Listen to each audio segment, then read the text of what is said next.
அதாவது தினமும் காஃபி குடிப்பவங்களுக்கு வந்து ஒரு நல்ல செய்தி.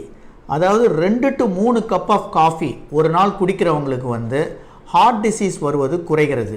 மேலும் வந்து இர்ரெகுலர் ஹார்ட் பீட்டும் வந்து குறையுது. அப்புறம் இல்லாமல் அவங்க வந்து ரொம்ப நாள் உயிர் வாழவும் முடியும். இது வந்து காஃபி குடிப்பது வந்து நார்மலாக இருப்பவர்களுக்கு மட்டுமில்லை, ஹார்ட் டிசீஸ் உள்ளவர்களுக்கும் இந்த பெனிஃபிட் வந்து கிடைக்குது. இது எப்படி வந்ததுன்னா, இப்போ ரீசண்டாக வந்து ஒரு UK bio bank health data பேஸுன்ற ஒரு ஸ்டடியில் வந்து ஒரு 4.5 லட்சம் பேர் வந்து 10 to 12 வருஷம் வரையும் ஃபாலோ பண்ணதில் இதை கண்டுபிடிச்சிருக்காங்க. ஸோ காஃபியில் ஏன் இந்த பெனிஃபிட்னா, இது 5 வகை. அதாவது ஒன்று வந்து காஃபி குடிப்பது வந்து வெசலை வந்து ஹெல்த்தியாக வச்சுருக்கு. செகண்ட் வந்து உங்கள் மெட்டபாலிசத்தை பூஸ்ட் பண்ணுது. மூணாவது வந்து உங்கள் சுகரை வந்து நல்லா கண்ட்ரோல் பண்ணுது.